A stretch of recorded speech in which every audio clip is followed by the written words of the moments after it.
Estaba acostada en la fría cama del hospital, con el pitido de las máquinas resonando a mi alrededor, cuando escuché a mi familia hablando en el pasillo. Ellos pensaban que yo dormía, tal vez inconsciente. Pero yo estaba escuchando. Cada palabra me cortaba como un cuchillo. «Es vieja», susurró mi nuera. «Ni siquiera sabe lo que pasa ya. En cuanto se vaya, la casa y el dinero serán nuestros. Solo tenemos que asegurarnos de que no cambie nada en el testamento». Mi corazón se encogió.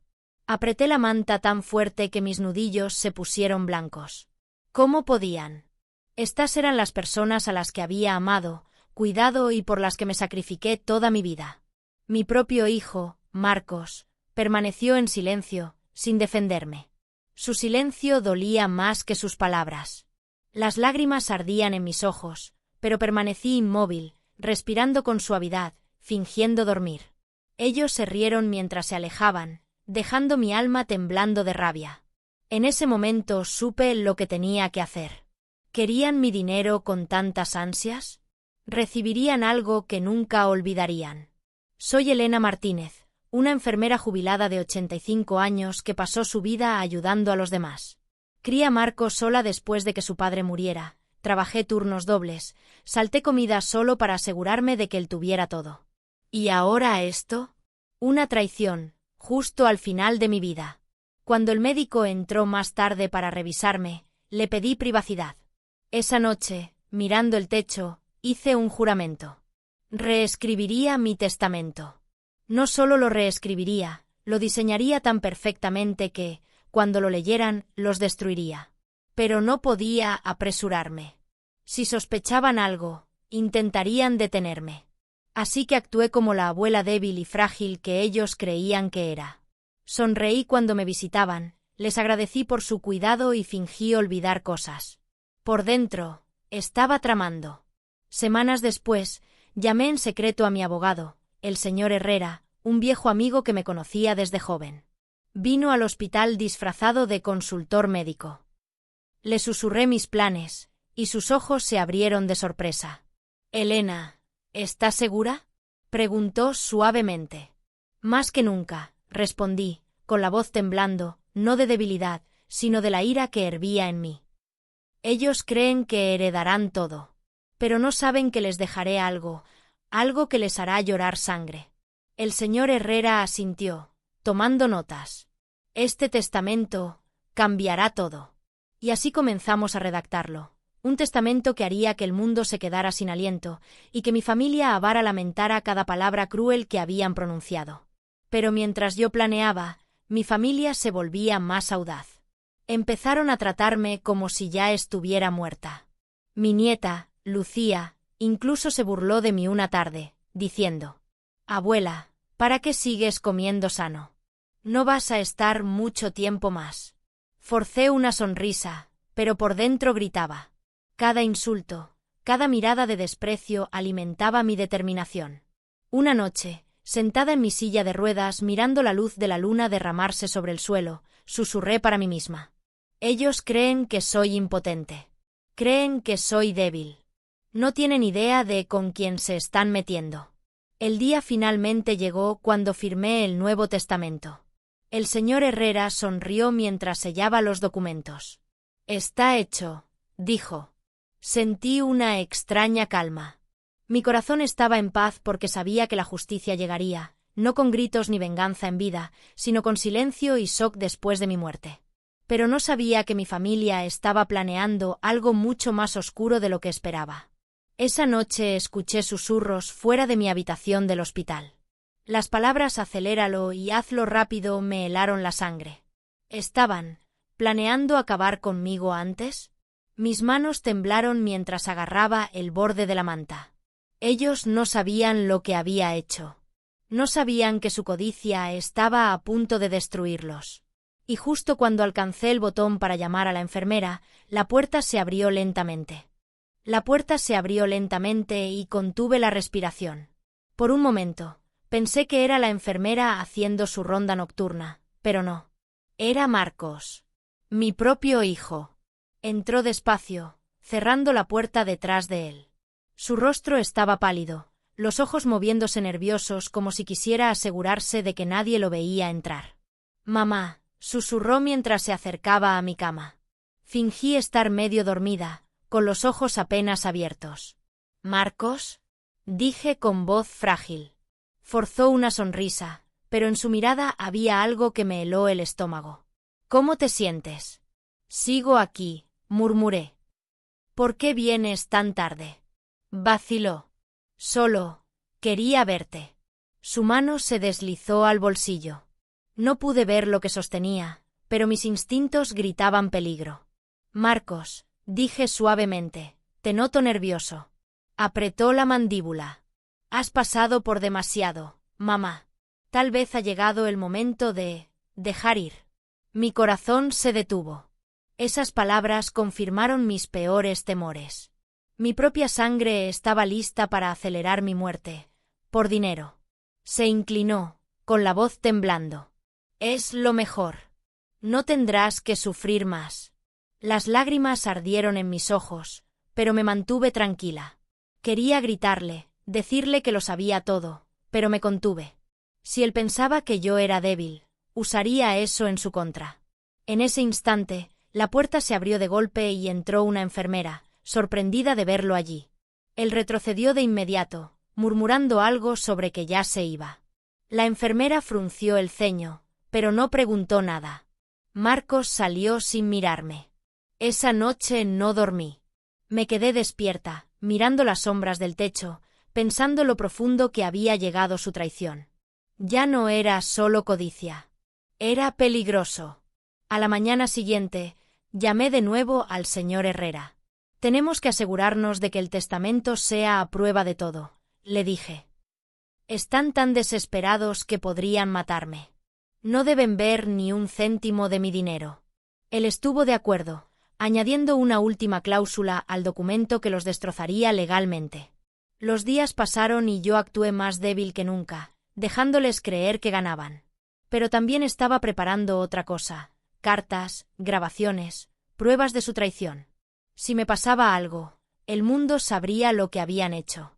Una tarde, mientras Lucía revisaba su móvil junto a mi cama, se rió y dijo: «Abuela, ¿sabes que Marcos ya dijo que cuando te vayas venderá la casa y se mudará a Málaga? Ya habla de cómo gastará el dinero». La miré con una triste sonrisa. «Oh, Lucía, pronto descubrirás que el dinero no siempre trae felicidad». Ella puso los ojos en blanco y salió de la habitación. Esa noche pedí a la enfermera que colocara una cámara pequeña en la esquina. Era una antigua compañera mía, y aceptó sin hacer preguntas. Necesitaba pruebas. Lo que grabó la cámara la noche siguiente me perseguirá siempre. Mostraba a mi nuera echando algo en mi agua mientras pensaba que dormía. No la bebí, por supuesto. La vertí cuando no me miraban. Pero ya tenía la prueba.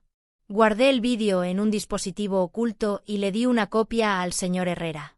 «Si me pasa algo», le dije, «entregue esto a la policía y reprodúzcalo durante la lectura del testamento». Él asintió.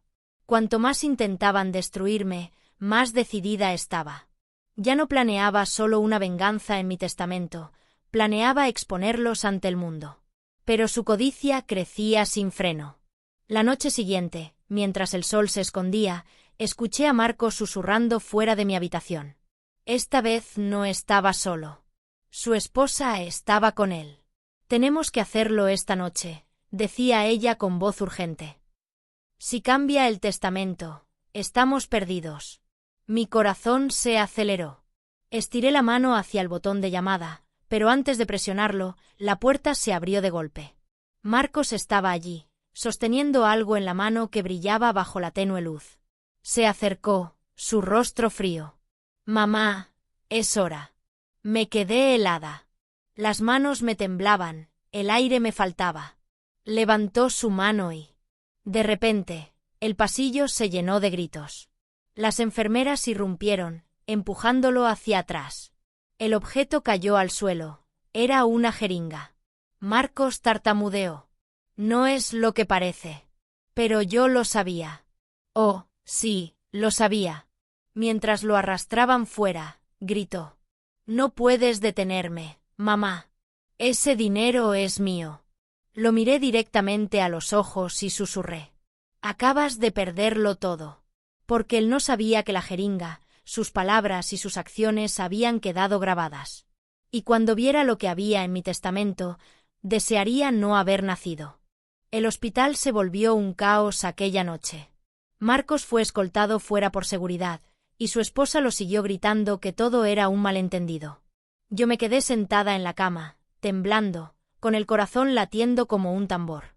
La cámara había captado cada segundo, y la jeringa era una prueba irrefutable. La jefa de enfermeras entró en mi habitación, pálida. «Señora Martínez, ¿quiere que llamemos a la policía?» Respiré hondo. «Todavía no», dije con firmeza, aunque mi voz temblaba. «Que él crea que aún tiene una oportunidad. Que piensen que siguen a salvo. Cuando llegue el momento, su propia avaricia los destruirá». A la mañana siguiente, Marcos no vino a visitarme. Tampoco su esposa. En su lugar, recibí un mensaje de él. «¿Crees que eres más lista, mamá? Veremos quién gana este juego». Guardé el mensaje. Era otra pieza del rompecabezas que algún día lo enterraría. Una semana después, me dieron el alta. Regresé a mi casa, la misma que Marcos planeaba vender. Mi cabello rubio, aunque fino y apagado por la edad, brilló bajo el sol cuando crucé el umbral de mi hogar.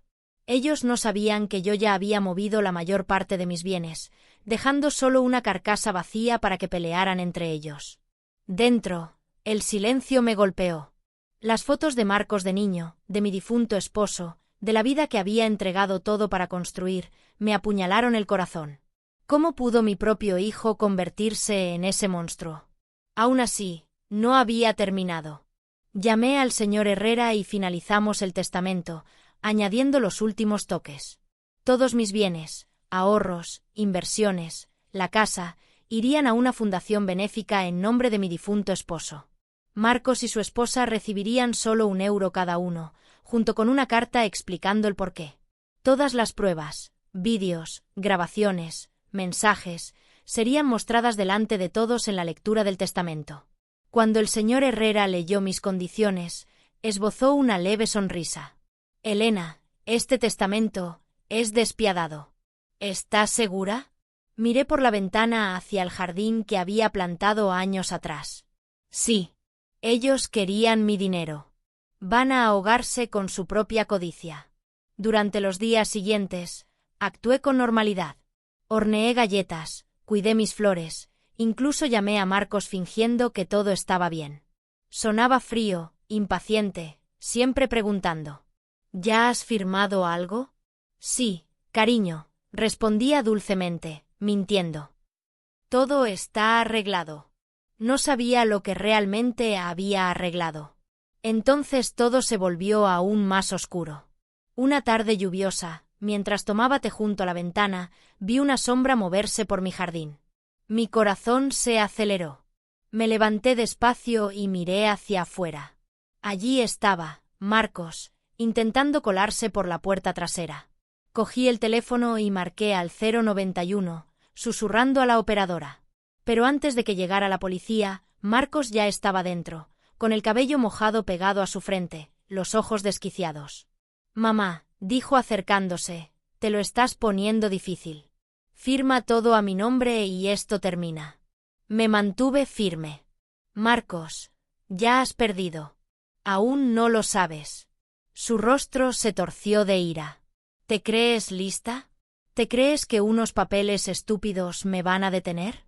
Señalé la esquina del salón. «Sonríe para la cámara, hijo». Sus ojos se abrieron al ver la luz roja parpadeando. Se lanzó hacia ella, pero en ese momento las sirenas sonaron afuera. Los agentes irrumpieron y lo inmovilizaron mientras gritaba y maldecía. A la mañana siguiente, su esposa vino a mi casa llorando lágrimas falsas. «Elena, por favor, él no quería hacerte daño. Solo estaba estresado. Tú sabes que te quiere». La miré con frialdad. «Dile que nos veremos en el juzgado». Se quedó helada, las lágrimas desapareciendo. Luego escupió al suelo y salió furiosa. La batalla legal comenzó. Intentaron todo, decir que yo estaba senil, falsificar documentos, incluso enviarme cartas amenazantes. Pero yo tenía pruebas. Tenía testigos. Tenía todo lo que necesitaba para aplastarlos. Y mientras ellos cavaban su propia tumba, yo guardaba silencio, dejándolos caer más y más.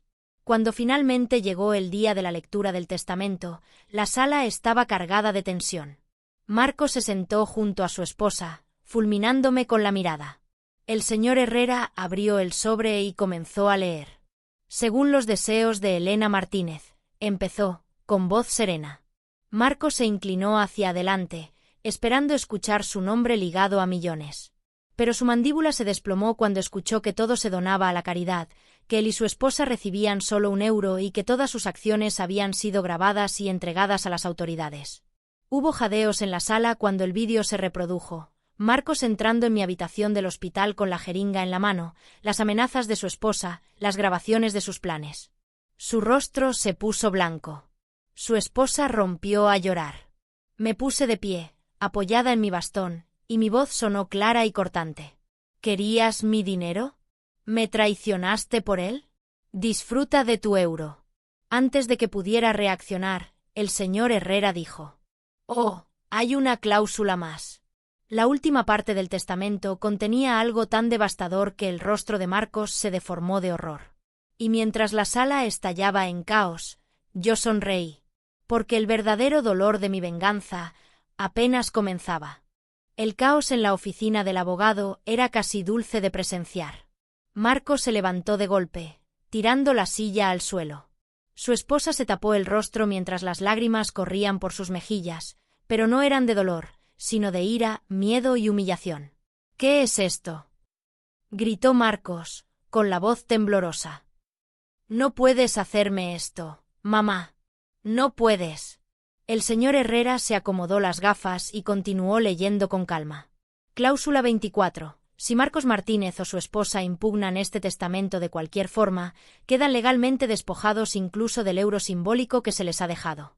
Además, todas las pruebas de sus actos serán enviadas directamente al fiscal del Estado. El rostro de Marcos se enrojeció. Golpeó la mesa con el puño. «Esto es un fraude. Ella no está en su sano juicio». Entonces, el abogado sacó un paquete de informes médicos, firmados por 3 doctores independientes. La señora Martínez ha sido evaluada por especialistas, incluyendo un psiquiatra designado por el tribunal. Su salud mental es impecable. El testamento se mantiene. La sala se quedó en silencio, salvo por el zumbido del aire acondicionado. Me levanté lentamente, apoyándome en mi bastón. «Me subestimaste, Marcos. Pensaste que era demasiado débil para defenderme. Pero llevo meses preparándome para esto». Su esposa siseó con odio. «Esto no termina aquí. Te arrepentirás». Le sonreí fríamente. «Lo único que lamento es haberte dejado entrar en esta familia». Después de la lectura, el vídeo con su intento de asesinato se entregó oficialmente a la policía. En pocos días, Marcos fue arrestado. Su esposa intentó huir, pero también fue capturada. Los titulares de los periódicos se explotaron. «Hijo intenta matar a su madre de 85 años por herencia». Las noticias se extendieron por toda España. Reporteros acampaban frente a mi casa, pero no di declaraciones. No necesitaba defenderme. La verdad ya estaba expuesta. Semanas después, el juez lo condenó a prisión. Pero incluso tras las rejas, Marcos no se detuvo. Sus amenazas llegaban en cartas escritas con rabia. «¿Crees que ganaste, mamá? Has destruido mi vida. Pero esto no ha terminado. Haré que pagues, aunque sea lo último que haga». Las manos me temblaron al leerlas, pero no por miedo, sino por el dolor de saber hasta dónde había caído mi hijo. Una noche de invierno, la policía me llamó. «Señora Martínez», dijo el oficial, «necesitamos advertirle. Marcos ha hecho contactos dentro de la cárcel. Hemos interceptado mensajes donde promete venganza y dice que tiene amigos fuera». Colgué el teléfono y me senté en silencio, mirando la nieve caer por la ventana. «Que lo intenten», susurré. Estoy preparada. La tranquilidad duró poco. Una tarde, mientras tomaba té en mi salón, vi una sombra en el jardín. Mi corazón dio un vuelco. Me levanté y miré por la ventana. Alguien estaba merodeando cerca de la puerta trasera. Cogí el teléfono y llamé al 091, susurrando a la operadora. Antes de que llegara la policía, aquel hombre rompió el cristal y entró. Era uno de los amigos de Marcos, un tipo con tatuajes en los brazos y una sonrisa cruel. «Tu hijo manda saludos, abuela», dijo con voz burlona. Intenté mantener la calma. «Si crees que me asustas, estás equivocado». Él se rió, sacando un cuchillo. «No, no vine a asustarte. Vine a dejar un mensaje». Antes de que pudiera reaccionar, se abalanzó sobre mí, pero logré golpearle con un bastón. La lucha fue breve pero brutal. En ese momento, las sirenas resonaron afuera, la policía había llegado. El hombre huyó hacia el bosque, pero lo atraparon a pocos metros de la casa. Los agentes me ayudaron a ponerme en pie. «Está a salvo, señora Martínez. Hemos grabado todo con las cámaras de seguridad. Este hombre pasará muchos años en prisión». Mientras se lo llevaban esposado, gritó: «Marcos vendrá por ti. Esto no ha terminado». Lo miré con frialdad. «No, esto acaba ahora». Esa noche no pude dormir. Me senté frente a la chimenea, con el fuego reflejándose en mis ojos. La rabia hervía en mi interior. Ya no se trataba solo de defenderme. Se trataba de destruir por completo a cualquiera que intentara hacerme daño. Al día siguiente, llamé al señor Herrera. «Es hora», dije con voz firme. «Prepara la liberación final». Él vaciló. «¿Estás segura? Una vez que esto salga a la luz, no habrá vuelta atrás». «Nunca he estado tan segura en mi vida», respondí. Esa misma tarde, el señor Herrera convocó una rueda de prensa. Los periodistas se agolparon mientras él mostraba pruebas inéditas de los crímenes de Marcos y sus cómplices. Los vídeos, las grabaciones, las cartas amenazantes, todo salió a la luz. La opinión pública se volvió completamente en contra de él. Sus antiguos amigos comenzaron a confesar, asustados de que el caso los arrastrara. El juez endureció su condena a cadena perpetua sin posibilidad de libertad condicional. Pero Marcos solo sonrió en la sala del tribunal, con los ojos llenos de odio. «¿Crees que esto me detendrá, mamá? Esto no ha terminado». Yo lo miré fijamente y susurré: «El final llegará. Pero será cuando yo lo decida». Esa noche, recibí una última carta. El sobre estaba manchado y la letra era desordenada. «Has humillado a tu propio hijo delante del mundo. Pero cuando menos lo esperes, llorarás como nunca. Te lo juro». Arrugué la carta y la arrojé al fuego. «El único que va a llorar sangre eres tú», dije en voz baja. Mi hijo había cruzado una línea de la que no había regreso. Y yo estaba lista para mi último movimiento. Los días posteriores a la rueda de prensa fueron una mezcla de calma aparente y tensión insoportable. Aunque Marcos estaba encerrado, yo sentía su odio atravesar las paredes de la prisión y llegar hasta mí. Sus amenazas aún resonaban en mi mente, pero ahora no me paralizaban, me hacían más fuerte. Lily, mi nieta, permanecía conmigo. Ya no era la niña arrogante que me hablaba con desprecio. Había cambiado. Me acompañaba a todas partes, preparaba té, cerraba bien las ventanas por las noches. Aún así, en sus ojos quedaba el rastro del miedo. Una noche, mientras llovía a cántaros, Lily se sentó a mi lado en el salón. «Abuela», dijo en voz baja, «¿crees que él podría salir algún día?» La miré fijamente. «Si intenta escapar, no tendrá dónde esconderse». Esa misma semana, el señor Herrera me llamó. «Elena, debo ser honesto contigo. Los abogados de Marcos están intentando una última jugada. Alegan que no es responsable de sus actos, que tiene problemas mentales. Quieren reducir su condena». Me reí sin humor. ¿Problemas mentales? Su problema es la maldad. El abogado guardó silencio unos segundos antes de añadir: «Hay algo más. Hemos descubierto mensajes donde promete vengarse incluso desde prisión. Está moviendo contactos. Tenemos que adelantarnos. Cerré los ojos y respondí con voz firme. Entonces es hora de dar el golpe final. Preparé todo con minuciosidad. No solo tenía las pruebas, sino algo más: cartas, grabaciones y documentos que había guardado durante años. Verdades que Marcos desconocía y que lo destruirían por completo. En esas cartas revelaba, entre otras cosas, que todo el dinero que alguna vez él quiso ya no existía. Lo había donado a hospitales infantiles y hogares de ancianos. El hombre que él siempre creyó que era su padre no lo era. Su verdadero padre me abandonó antes de que naciera, y aquel que lo crió, aunque bueno, no tenía su sangre. Cada intento de chantaje y amenaza estaba grabado. Lo guardé todo en un sobresellado que entregué personalmente al señor Herrera. Quiero que esto se lea en la próxima audiencia. Pasaron los días, y finalmente llegó la audiencia. El tribunal estaba lleno de periodistas. Marcos fue llevado con cadenas, escoltado por 2 guardias. Su rostro estaba demacrado, sus ojos inyectados de odio, pero en su boca había una sonrisa torcida.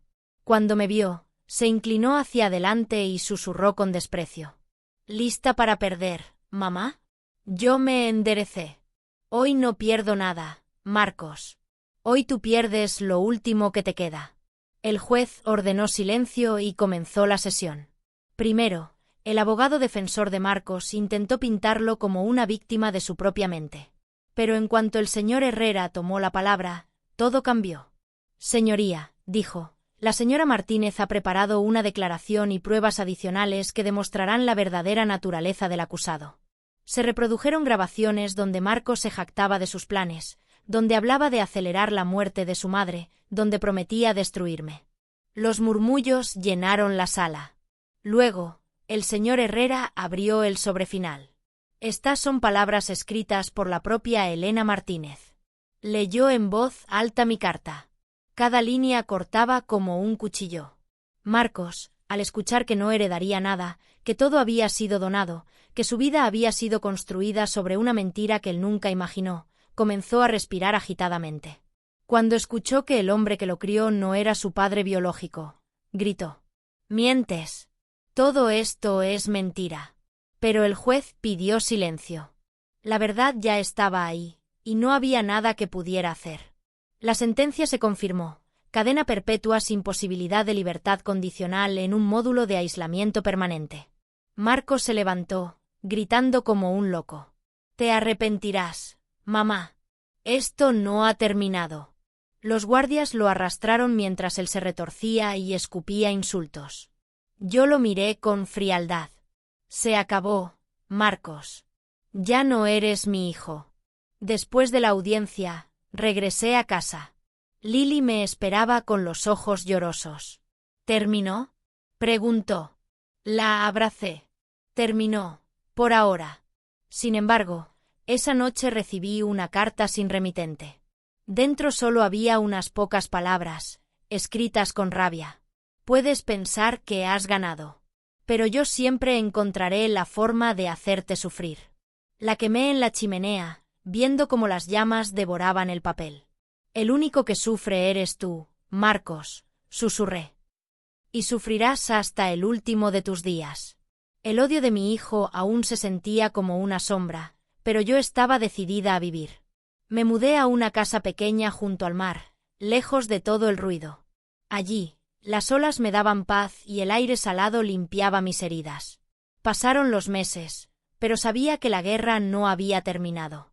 Marcos seguía enviando mensajes desde la cárcel, usando a otros.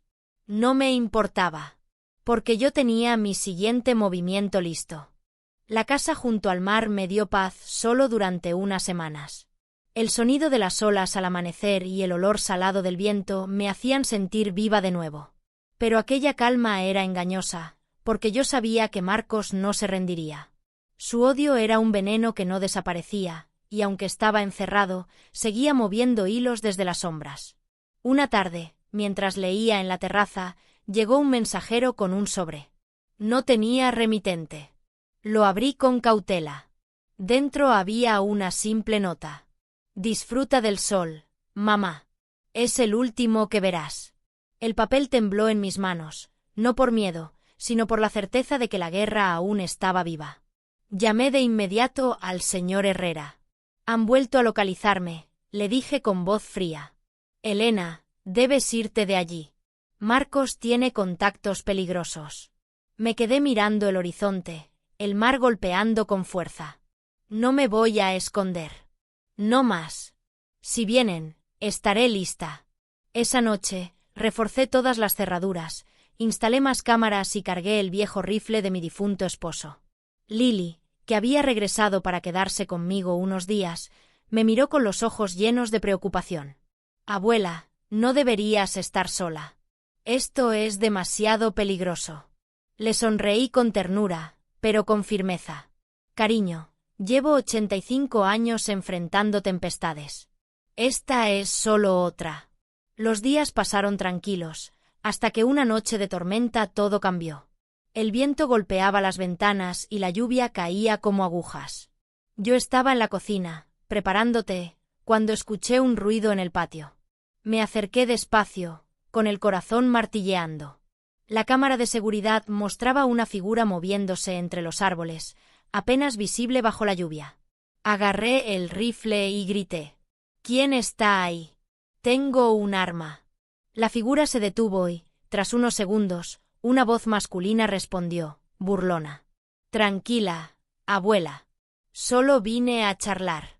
La puerta trasera comenzó a forzarse. Grité a Lily que se encerrara en su habitación y marqué al 091, pero antes de terminar la llamada, la puerta cedió. Un hombre tatuado, empapado y con una sonrisa retorcida, entró lentamente. Reconocí su rostro de los expedientes policiales. Era uno de los secuaces de Marcos. Tu hijo manda saludos, dijo, mostrando un cuchillo brillante bajo la luz tenue.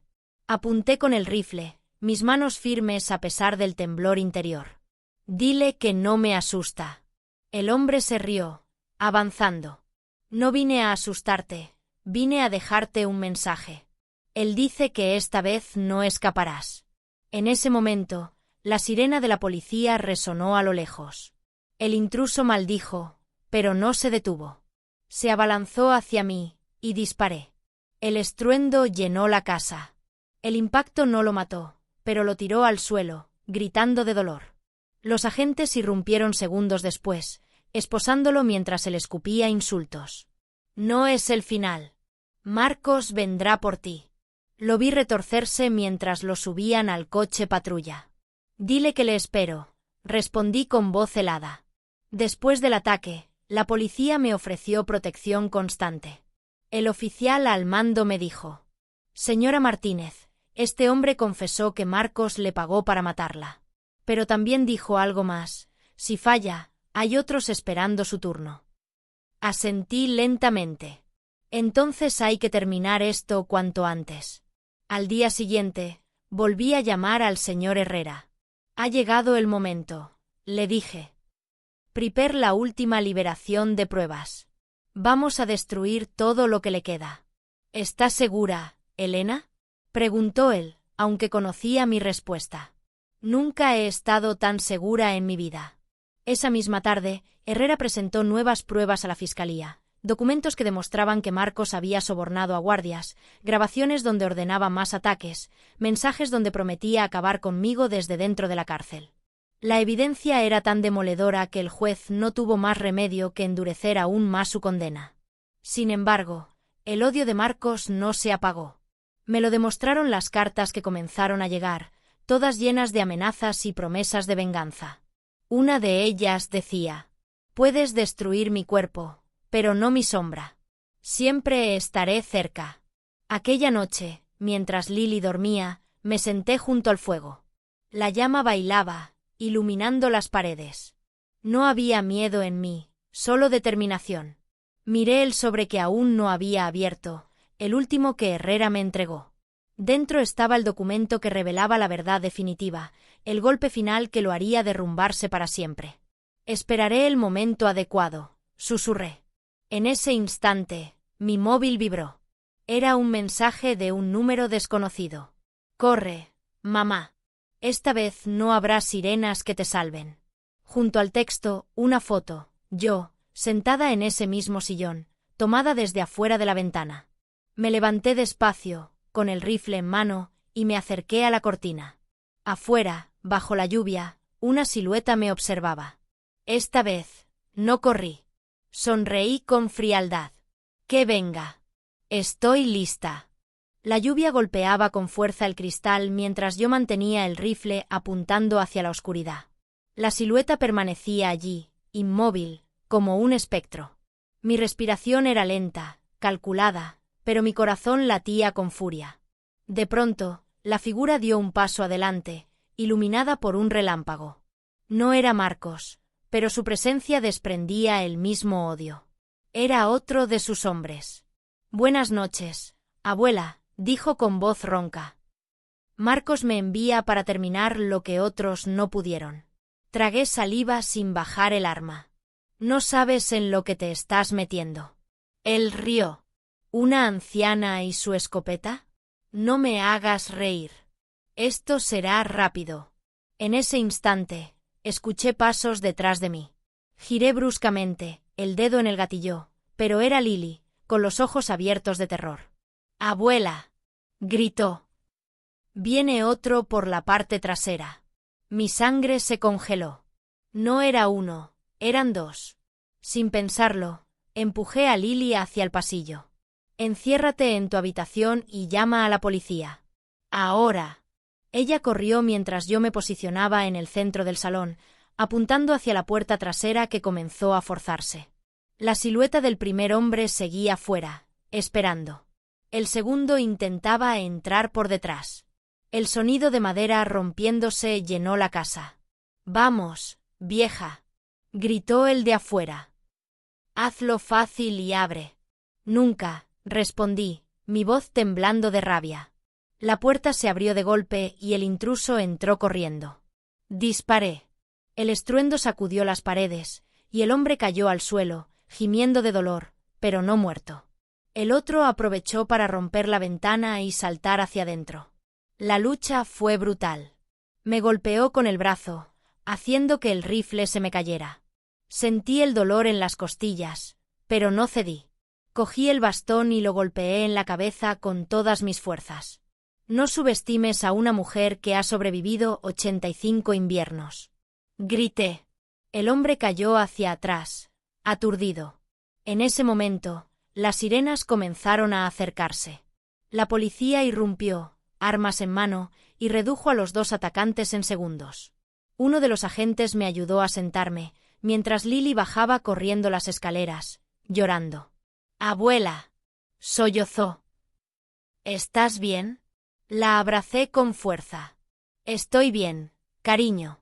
Pero esto tiene que terminar ya». Horas más tarde, en la comisaría, interrogaron a los atacantes. Uno de ellos, entre dientes, confesó. «Marcos lo ordenó. Dijo que si no lo hacíamos, él mismo nos mataría cuando saliera». El oficial me miró con seriedad. «Señora Martínez, esto confirma que su hijo sigue dirigiendo todo desde la cárcel. Pero hay algo más. Hemos interceptado mensajes que indican que planea una fuga». Un escalofrío recorrió mi espalda. «¿Cuándo?». «Pronto. De regreso en casa, no dormí. Pasé la noche preparando mi siguiente movimiento. Si Marcos lograba escapar, yo sería su primer objetivo. No podía esperar a que viniera, tenía que adelantármele. Por la mañana, llamé al señor Herrera. «Es el momento», le dije. «Active todo lo que hemos guardado». «¿Incluso el documento final?», preguntó él, dudando. «Especialmente ese». La rueda de prensa al día siguiente fue una bomba. Herrera presentó pruebas nuevas, entre ellas una grabación reciente donde Marcos, desde la cárcel, ordenaba directamente el ataque a mi casa. El escándalo fue tal que el juez ordenó su traslado inmediato a un módulo de máxima seguridad en aislamiento absoluto. Sin embargo, Marcos sonrió durante la audiencia de emergencia. Su voz resonó en la sala. «¿Crees que una celda me detendrá, mamá? No puedes enjaular a un fantasma». Yo lo miré sin pestañear. No eres un fantasma, Marcos. Solo eres un hombre roto. Y voy a terminar de romperte. Esa misma noche, mientras recogía las últimas pertenencias para abandonar la casa definitivamente, recibí una llamada de un número desconocido. Contesté con cautela. ¿Quién es? Una risa fría respondió. Soy yo, mamá. Era su voz. Marcos. No importa dónde me encierre el juez, siempre puedo salir. Y cuando lo haga, lo primero que verás será sangre. La llamada se cortó. Respiré hondo. No había vuelta atrás. Tenía que preparar la trampa final. Miré a Lily, que estaba empacando en silencio, y le dije: «Cariño, vamos a terminar esto». Ella asintió, aunque sus manos temblaban. «¿Qué vas a hacer, abuela?» «Voy a darle exactamente lo que quiere, y lo que más teme». Esa noche partimos hacia un lugar donde Marcos jamás pensaría buscarme, la vieja finca de mi familia en Galicia, un lugar aislado en el bosque, donde cada rincón era conocido solo por mí. Allí esperaría. Allí acabaría todo. Mientras el coche avanzaba bajo la lluvia, miré por la ventana, con la certeza ardiendo en mi pecho. Marcos pensaba que yo estaba huyendo. Pero en realidad, lo estaba llevando directo a su caída. La finca en Galicia estaba envuelta en niebla cuando llegamos. Los árboles altos crujían con el viento, y el aire olía a tierra mojada. Era un lugar apartado, lejos de carreteras y miradas curiosas. Allí había pasado parte de mi juventud, y ahora sería el escenario donde pondría fin a esta pesadilla. Lily estaba nerviosa, pero me ayudó a asegurar puertas, ventanas y colocar las cámaras que había comprado días antes. «Abuela, ¿estás segura de que esto es buena idea?», preguntó con voz temblorosa. «Es la única manera, cariño. Si no lo detenemos aquí, seguirá persiguiéndonos hasta el final». Mientras la noche caía, el silencio del bosque era inquietante. No había coches, no había vecinos, solo el susurro de los árboles y el sonido distante de los animales nocturnos. Me senté junto al fuego, con el rifle a mi lado y los documentos finales preparados en la mesa. Estos papeles eran mi último golpe: contratos, grabaciones, transferencias. Un dossier que demostraría que Marcos había perdido todo, no solo legalmente, sino también moralmente. Ya no tenía nada. Esa misma madrugada, la policía me llamó. «Señora Martínez, tenemos noticias. Marcos ha escapado durante su traslado a aislamiento». El corazón me dio un vuelco, pero mi voz permaneció firme. «Lo sé. Vendrá aquí». El oficial intentó convencerme de salir, pero colgué. Ya no había marcha atrás. A medianoche, el sonido de un coche se escuchó en la distancia. Las luces se apagaron antes de llegar. Luego, solo el crujido de las ramas. Lily se aferró a mi brazo, pero le ordené: «Enciérrate en el sótano y no salgas hasta que yo lo diga». «No, abuela. No puedo dejarte sola». La miré con firmeza. «Hazlo por mí». Ella obedeció, bajando las escaleras con lágrimas en los ojos. Los pasos de Marcos resonaron fuera, pesados, seguros. No venía solo, podía distinguir al menos otra sombra. Mi respiración era lenta mientras me mantenía detrás de la puerta, el rifle listo. La puerta principal se abrió de golpe. Marcos entró, con los ojos desquiciados y una sonrisa cruel. «¿Te escondías aquí, mamá? ¡Qué lugar tan bonito para morir!». «No estoy escondida», respondí, apuntándole. «Te estaba esperando». Él rió, dando un paso adelante. «No dispararás. No tienes el valor». «Inténtalo», dije, apretando el gatillo. Disparé cerca de sus pies. El estruendo lo hizo retroceder, pero no se detuvo. Su cómplice intentó rodearme, y le disparé en el brazo, haciéndolo caer al suelo. Marcos gritó de furia y se abalanzó sobre mí. La lucha fue feroz. El rifle cayó, y quedamos forcejeando en el suelo. Sus manos apretaban mi cuello, mientras yo buscaba algo con que defenderme. «Tendrías que haber muerto hace meses», rugió. Con todas mis fuerzas, alcancé una lámpara y se la estampé en la cabeza. Él cayó aturdido.